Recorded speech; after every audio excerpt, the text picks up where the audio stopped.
السلام عليكم ورحمة الله وبركاته. أهلا بكم معايا فيديو جديد من وي. فيديو النهاردة إن شاء الله هيكون بناء على طلباتكم، وهو تكملة لمربعات الفاكهة والخضروات. مربعنا النهاردة هشرحه معاكم هو مربع البطيخة كاملة، وإن شاء الله في فيديو تاني هشرح لكم إزاي نعمل نصف البطيخة في مربع بردك بطريقة جميلة وسهلة وبسيطة. أتمنى يا رب إن الفيديو يكون سهل وبسيط عليكم وينول إعجابكم. ما تنسوش إذا عجبكم الفيديو تدعموني بلايك وشير وسبسكرايب. هستخدم معاكم خيط صوف متوسط السمك مع إبرة رقم 3.5 ملم. الألوان اللي هنحتاجها الأحمر والأخضر الفاتح، واللون الأوف وايت ده للقاعدة للمربع نفسه. لو حابين تخلوه باللون الأخضر زي الأناناس اللي احنا عملناها مع بعض في فيديو تاني مفيش أي مشكلة، نخلي القاعدة بتاعة المربع باللون الأخضر. هنستخدم اللون الأسود للتطريز لمجرد بس إن احنا نعمل حبات اللب اللي هو خاص طبعا إيه بالبطيخة. ده خيط نول فرنساوي أو مكرمية رفيع، ده مجرد بس للتطريز. احنا عندنا هنا عفوا ثواني بس معايا ابرة التنظيف اهي،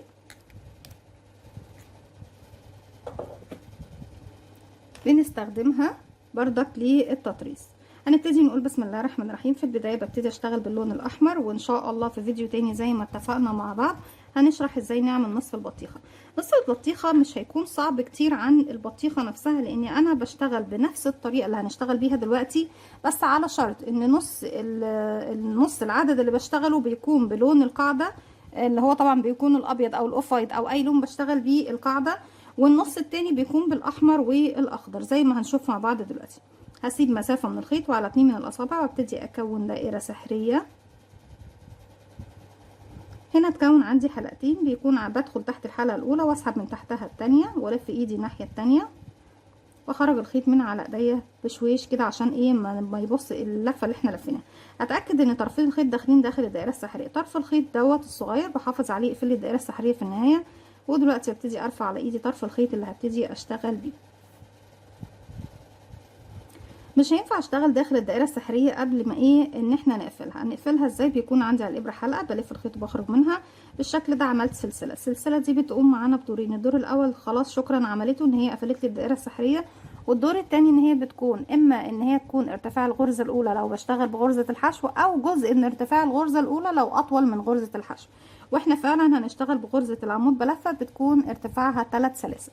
يعني انا دلوقتي محتاجه ارتفع 3 سلاسل، هعتبر نفسي ارتفعت منهم واحده، يبقى فاضل لي التكمله بس اللي هما 2 1 2، وبكده بكون اشتغلت اول عمود بلفه موجود عندي. داخل نفس الفراغ هكون كمان 11 عمود بلفه. ازاي بشتغل العمود بلفه؟ بيكون عندي على الابره حلقه بلف لفه واحده بقوا حلقتين، بدخل فراغي اسحب الخيط واخرج معايا 3 حلقات، هلف الخيط واخرج من حلقتين اتبقوا 2، هلف الخيط واخرج منه كده 1 2، وبكمل لغايه ما يكون معايا 12 غرزه عمود بلفه. نكمل كمان مع بعض 1، يبقى كده 3 لغايه ما اكمل 12 عمود وارجع لكم. كده بيكون معايا 12 عمود. نعد بسم الله 1 2 3 4 5 6 7 8 9 10 11 12. في نهايه السطر بقفل خيط البدايه بالشكل ده، نقفل دائره المربع او منتصف عفوا الدائره، منتصف الدائره، احنا لسه مكوناش المربع. 1 2 3 سلسله ارتفاع بدخل فيها واخلي معايا خيط البدايه والف الخيط واخرج من تحتهم من تحت الحلقه اللي عندي على الابره بغرزه منزلقه. السطر اللي جاي كله تزايد على كل الغرز، انكريز على كل غرزه بشتغل مرتين، 1 2 3 من نفس المكان اللي واقفه فيه، وفي نفس الفراغ هو هشتغل كمان غرزه عمود بلفه تاني. الفراغ اللي بعده بشتغل 2 عمود بلفه، وكل فراغ يقابلني بشتغل 2 عمود بلفه، 1 2 اللي بعده 1 كمان مرة في نفس الفراغ انكريز 2، وبكمل لغاية نهاية السطر بيكون معايا 24 غرزة عمود بلفة. هكمل وارجع لكم. كده وصلنا لنهاية السطر. في نهاية السطر في ثالث سلسلة ارتفاع برفع الحلقة الأمامية بالشكل ده وانزل أخليها من تحت، وارفع الحلقتين الخلفية والمطب على الإبرة بالشكل ده. أحط كمان خيط البداية معايا لسه مخلص، ألف الخيط وأخرج من تحتهم وتحت الحلقة اللي عندي على الإبرة بغرزة منزلقة. لسه مستمرين بعمل تزايد، والسطر اللي جاي هو السطر الأخير بالنسبة طبعا للون الأحمر. برتفع السطر ده 1 2 3، وزي ما احنا شايفين هشتغل بقى هشتغل الغرزة الأولى غرزة بدون تزايد، والغرزة التانية هيكون فيها تزايد، يعني عمود عمودين عمود عمودين عمود عمودين لغاية نهاية السطر. 1 الغرزة رقم 2 كمان 1 ارجع الغرزة اللي جاية 1 دبل كروشيه، عمود بلفة واحد، الغرزة اللي جاية 2 دبل كروشيه، 2 عمود بلفة في نفس الفراغ. وبكده يكون كمان انتهى معايا خيط البداية، اختفى خلاص معايا مش باين. بالشكل دوت هشتغل عمود عمودين عمود عمودين وعمود عمودين لغاية ما اوصل لنهاية السطر بنفس الطريقة. هكمل وارجع لكم. رجعت لكم تاني، وفي نهاية السطر زي ما احنا شايفين احنا العدد اللي بيزيد معانا في كل سطر هو نفس عدد غرز البداية يا بنات. قاعدة التزايد في الدائرة، العدد اللي بتبتدي بيه هو اللي بيزيد معاكي في كل سطر. يعني السطر الاول ابتديناه ب 12 غرزة عمود، السطر التاني لو هنزود 12 كمان يبقى 24، السطر التالت بيبقوا 36 غرزة. 1 2 تالت سلسلة ارتفاع، بقفل بغرزة منزلق. ابتدي اغير للون جديد، بنلف حلقة على الهواء، بعد كده بدخل اقفلها عقدة بداية، هسحب الحلقة الجديدة من تحت الحلقة اللي عندي على الابرة. اللون الاحمر هجيبه، لا انا كده هخليه في الخلف لاني هبتدي اقصه مش هشتغل بيه تاني. ابتدي ارتفع 1 2 3 بالشكل ده زي ما احنا شايفين اهو. هبتدي بقى اكون المربع بتاعي. في نفس الفراغ هشتغل كمان عمود بلفة، هبتدي اشتغل على الحلقة الخلفية الباك لوب. يعني انا عندي دلوقتي حلقتين اهم كده، امامية وخلفية، فرونت لوب وباك لوب. لا انا لما باجي اشتغل في السطر ده هسيب دي الامامية مش هشتغل فيها واروح اشتغل على الخلفية. شغلي كله بيكون في الحلقة الخلفية. انا كده اشتغلت 2 عمود بلفة. الغرزة اللي جاية نصف عمود. ازاي بشتغلها؟ بيكون عندي على الابرة حلقة، بلف لفة كمان بيبقوا حلقتين، هدخل في الباك لوب الحلقة الخلفية، اسحب الخيط واخرج اشتغل نصف عمود. الغرزة اللي جاية كمان نصف عمود. لو انا مش هقص الخيط الاحمر وانضفه بابرة التنظيف، هفضل اشتغل عليه بس لغاية ما اوصل لنهاية السطر، بخليه معايا في ظهر حرف الفي. او ان انا دلوقتي خلاص بسيبه وابتدي اسيب منه 10 سنتي وابتدي اقص الخيط. بس انا يعني عامة بفضل طالما هو لسه معايا خلاص ان انا هخليه معايا في ظهر الشغل. يبقى كده 2 عمود بلفة في بداية السطر، نصف عمود نصف عمود، 3 غرزة حشو على 3 غرز جايين، 1 2 3. هتلاقوا طريقة المربع نفسه يعني مشتركة مع مربعات كتير في طريقة تكوين المربع. نصف عمود، احنا كده 3 حشو، نصف عمود نصف عمود، كده نصف عمود نصف عمود. الغرزة اللي جاية فيها 2 عمود بلفة في نفس الفراغ، 2 دبل كروشيه، 1 2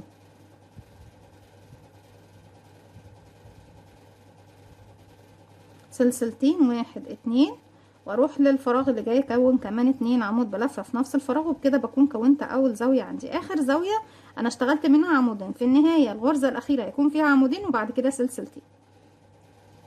1 عمود كمان مرة في نفس الفراغ، 2 عمود في نفس الفراغ. ارجع اكون نصف عمود، 1 نصف عمود، 1 نصف عمود، 3 غرزة حشو، 3 سنجل كروشيه، 1 2 3. ارجع تاني اكون هاف دبل كروشيه، هاف دبل كروشيه، نصف عمود نصف عمود، 2 دبل كروشيه، 2 عمود بلفة في نفس المكان، سلسلتين، 1 2، الفراغ اللي بعده 2 عمود بلفة، 1 في نفس الفراغ 2. وبرجع اكرر تاني 2 نصف عمود، 3 غرزة حشو، 2 نصف عمود، وارجع اكون زاوية.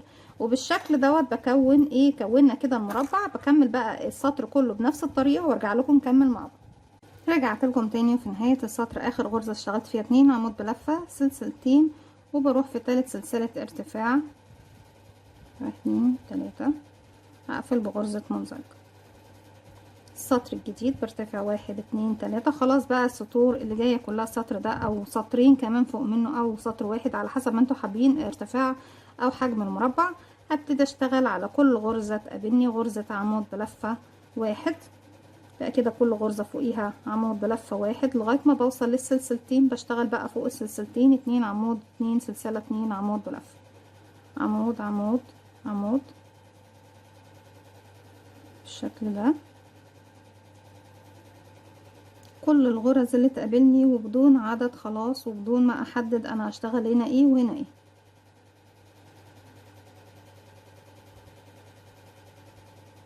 نقدر نخلي لون القاعدة باللون الابيض او باللون الاخضر الغامق زي ما احنا حابين. كده اشتغلنا عمود على كل عمود يقابلني، وكده بردك في كل الغرز اللي بتقابلني. عفوا مش تحت اعمدة، انا عندي تحت فيه اختلافات في الاطوال. على كل غرزة بشتغل عمود بلفة. لما بوصل للسلسلتين بشتغل 2 عمود، 1 2 2 سلسلة، 1 2 كمان في نفس الفراغ 2 عمود بلفة، 1 2. اصبح كده دلوقتي على كل غرزة تقابلني 1 دبل كروشيه فوق كل غرزة. هنا 2 عمود بلفة، 2 سلسلة، 2 عمود بلفة زي ما اشتغلت هنا بالظبط. وبكمل المربع كله بنفس الطريقة. وبرتفع السطر اللي جاي بردك من يعني في نهاية السطر هنا طبعا اخر حاجة بتقابلني او اول حاجة بتقابلني هنا فوق السلسلتين دول بشتغل 2 عمود، 2 سلسلة، 2 عمود بلفة. وفي ثالث سلسلة ارتفاع بقفل بغرزة منزلقة زي ما احنا متعودين. وبرتفع السطر اللي جاي بردك فوق كل عمود عمود يقابلني لغاية ما بخلص الراوند كله. فوق السلسلتين بيكون 2 عمود، 2 سلسلة، 2 عمود بلفة. طيب ده كده بالنسبة احنا كونا البطيخة نفسها وكونا المربع كمان. باقي نعمل بس الاطار اللي هو الخاص بالبطيخة نفسه. بسيب 10 سنتي من الخيط والف الخيط بالشكل دوت. هقفل عقدة بداية وابتدي فوق اي غرزة من الغرز اللي عندي هنا، وليكن حتى غرزة البداية. هدخل هنا اهي عندها من تحت الحلقة الامامية اللي احنا كنا سايبينها، اسحب الخيط واخرج. عندي كده حلقتين بلف الخيط واخرج منهم بالشكل ده. انا كده اشتغلت فوق اول واحدة حشو، هروح كمان فوق تاني واحدة حشو. شغلي كله يا بنات على الحلقة الامامية اللي انا كنت سايباها، شايفينها اهي واضحة وباينة قدامي كده. دي تالت واحدة حشو. رقم 4 بشتغل فيها 2 حشو، 1 كمان مرة في نفس الفراغ 2. ارجع اكون 1 1 1 يعني 3 غرز بشتغل عليها مرة. ورقم 4 بشتغل عليها انكريس تزايد يعني 1 وفي نفس الفراغ كمان 2. بكرر بنفس الطريقة 3 عليهم غرزة واحدة، 1 2 3. ورقم 4 بشتغل مرتين 1 2 لغاية ما بوصل لنهاية السطر بنفس الطريقة باللون الأخضر اللي معايا. هكمل بقى المربع كله بنفس الطريقة وارتفع سطر كمان أو سطرين بنفس اللون الأوف وايت دوت بنفس الطريقة اللي شرحناها بردك مع بعض. وارجع لكم نزين اللون الأسود اللي هو طبعا بيكون خاص بلب أو لب البطيخة اللي باللون الأسود. هكمل وارجع لكم. رجعت لكم تاني بعد ما خلصت السطر التاني، وكمان اشتغلت سطر بعد منه بالشكل دوت، وقفلت بمنزلقة وسحبت الخيط، يعني سحبت الخيط من الحلقة اللي عندي على الابرة وسبت 10 سنتي. ابتدي بقى ايه اخرج الخيط ده. وفي النهاية طبعا ايه الخيوط دي بابرة التنظيف ببتدي انضفها، لكن هسحبه بس الجهة دي عشان خاطر ايه يكون سهل عليا في التنظيف. خلصت بردك السطر باللون الاخضر. في نهاية السطر بكون فوق اول غرزة بدخل فيها هقفلها بغرزة منزلقة بالشكل ده. بردك هلف الخيط وهسحب 10 سنتي.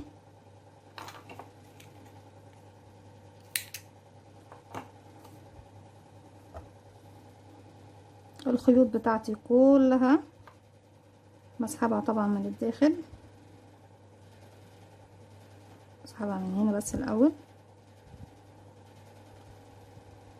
وفي النهاية هسحب الحلقتين من الداخل.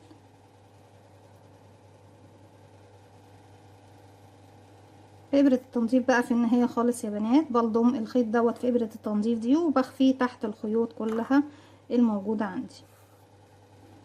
كده كونا المربع والبطيخة. كل الباقي عندي ايه بالنسبة طبعا دي بطيخة الكاملة، لسه نص بطيخة هنعملها مع بعض في فيديو تاني ان شاء الله. هجيب بقى انا عندي الخيط الاسود السطر التاني. بصوا السطر اهو مليش علاقة بيه. السطر التاني بدخل هنا اهو في اي غرزة بالشكل ده وابتدي ادخل كده للخلف. بعمل بس مجرد حاجات بسيطة، خطوط بسيطة. همشي من الخلف للغرزة اللي بعدها كمان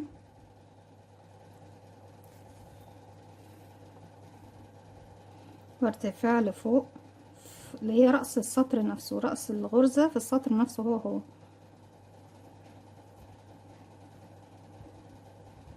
وبعد كده هروح هسيب بس حوالي كام غرزة واروح لكام واحدة كمان اهو.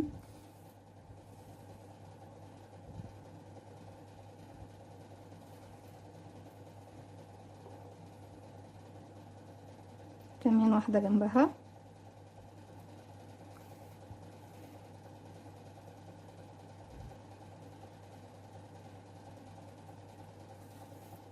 وبقرر بقى يعني تقدري تعملي لب البطيخ في اكتر من مكان زي ما انت حابة. الشكل، لا انا كده دخلت غلط.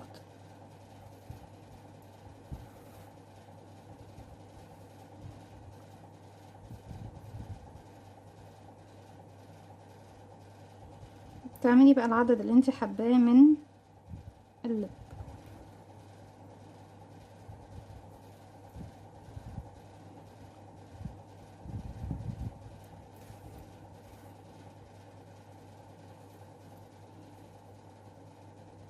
وهكذا بالشكل ده، حاجة بسيطة يعني مش حاجة ايه قوية قوي. عايزين نعمل حاجة بس تكون سيمبل وبسيطة وشيك ورقيقة في نفس الوقت.